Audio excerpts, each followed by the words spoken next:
वाली है। तेरी मुक्ति इसी जन्म में, इसी समय, इसी वक्त तेरी एक प्रार्थना से मुझे अपने दिल में स्वीकार करने से मिलती है। और मैंने उस मुक्ति को चखा है, मैंने उस अनुभव को चखा है। उसके लिए मैंने कोई अच्छे काम नहीं किए, मैंने कोई दान पुण्य नहीं किया, क्योंकि प्रभु की नज़र में ये चीज़ें इंपॉर्टेंट नहीं है। उसके सामने एक टूटा हुआ हृदय, एक सत्य को ढूंढने वाला हृदय और यीशु मसीह का अनुग्रह। क्योंकि परमेश्वर ने जगत से ऐसा प्रेम किया कि अपना इकलौता बेटा दिया, ताकि जो कोई उस पर विश्वास रखे उसका विनाश ना हो बल्कि अनंत काल का जीवन पाए। यीशु ने कहा यूहन्ना 10:10 में कि मैं तुमको जीवन देने आया हूँ और बहुतायत का जीवन देने आया हूँ। भर जाती है जिंदगी। ऐसे एकदम आदमी उस मुक्ति को जब पा लेता है तो उसका प्याला भर जाता है, लबरेज हो जाता है, ओवरफ्लो करने लगता है। 1 साल के बाद रीना ने बहुत रोती थी, परेशान होती थी।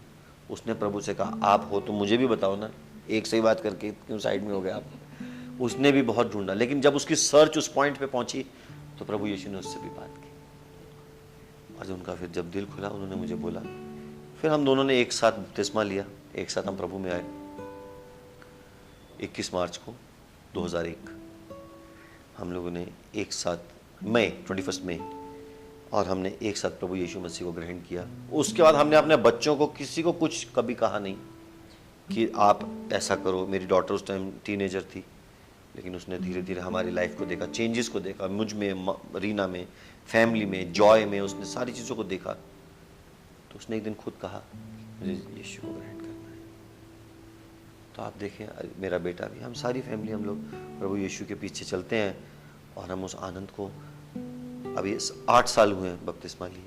फिर उसके बाद 2-3 साल हम चर्च जाते रहे, बढ़ते रहे प्रभु में। अभी 4, 4.5, 5 साल से हम लोग मिनिस्ट्री कर रहे हैं। मिनिस्ट्री क्या है? ये कोई मिनिस्ट्री कोई दुकान नहीं है, ये मिनिस्ट्री कोई ऑफिस नहीं है। ये मिनिस्ट्री एक अनसीन ऑफिस है, अनदेखा एक ऐसा ऑफिस है।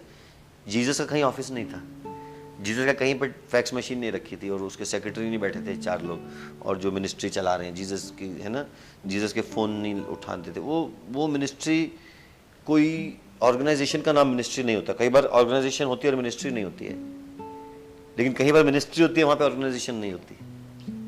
तो जीसस की कोई ऑर्गेनाइजेशन नहीं थी। जीसस की कमेटी वाले जो थे वो तो लोगों को रोकते थे जीसस के पास आने से, क्यों आने दे रहे हो, किसने छुआ, औरत कहती मुझे छूना है, जीसस वो लोग हटो हटो हटो। तो जो ऑर्गेनाइजेशन होती है वो लोगों को दूर करती, लेकिन जीसस पास बुलाते हैं, इन बच्चों को आने दो मेरे पास, मुझे इनसे बात करनी है। आजकल बच्चों को लिए बैरिकेड लगा दिए थे, बच्चे यहाँ से आगे नहीं आएंगे, है ना। बच्चों को मीटिंग के टाइम बाहर भेज दिया जाता है।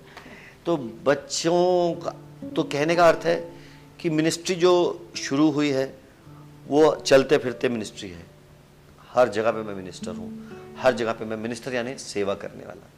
तो मैं सोते हुए भी सेवक हूँ, उठते हुए भी सेवक हूँ। वाह भाई अनिलकांत, हमारे दर्शक जो आपके प्रोग्राम को देख रहे हैं, आपकी बातें सुन रहे हैं, एक मेरे दिमाग में ख्याल आता है ऐसे कई लोग होंगे जो खुद एक मार्ग ढूंढ रहे हैं, जी जी। जो परमेश्वर को ढूंढ रहे हैं, सत्य को ढूंढ रहे हैं।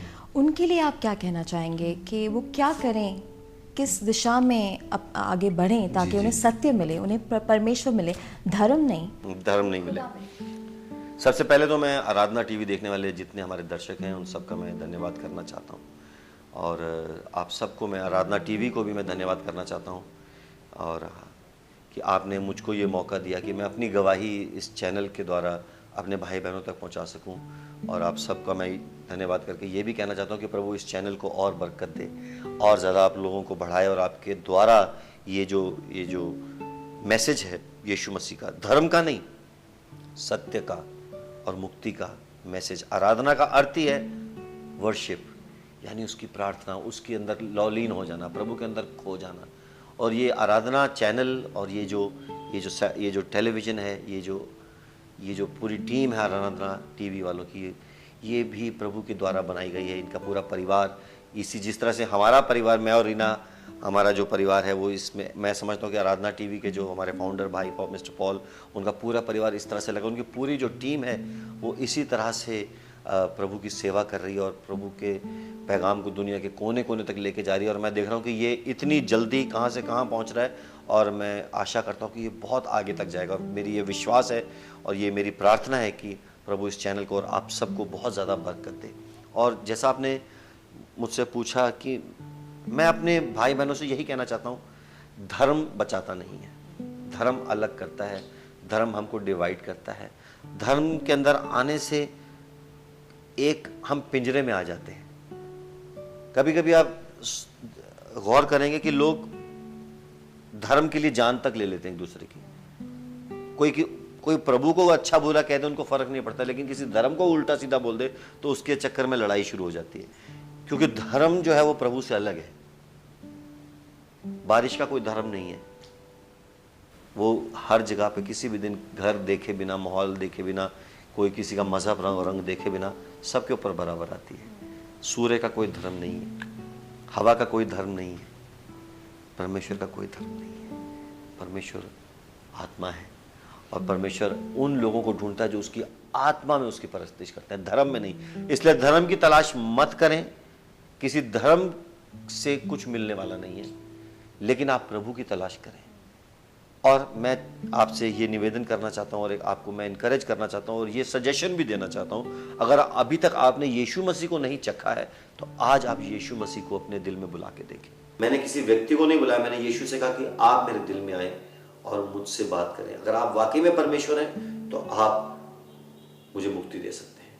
तो वो मुक्ति प्रभु यीशु मसीह ने मुझको दी है और मुझको अगर मिली है तो 100% आपको भी मिल सकती है। मेरे जैसे बहुत सारे लोग हैं जिनको प्रभु ने मुक्त किया है। केवल हमको अपने आसपास से उन दीवारों को हटाना है, धर्म की दीवारों को। भाई अनकांत, कई लोग जो ये देख रहे हैं, आपकी बात सुन रहे हैं, समझ रहे हैं, एक प्रश्न उनके जहन में आता है कि प्रार्थना कैसे की जाए। अब उनका दिल कर रहा है यीशु मसीह से बात करने का, तो प्रार्थना क्या किया जाए? इसका कोई फॉर्मूला है? आप मुझसे कैसे बात कर रहे हो? ये प्रार्थना कैसे की जाए? ऐसे ही होगी जीसस के साथ बात।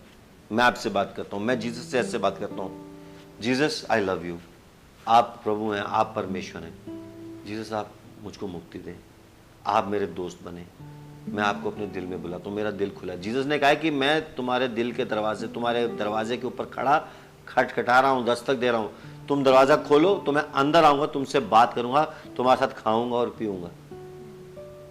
God is simple. आदमी सिंपल नहीं है, लेकिन प्रभु सिंपल है।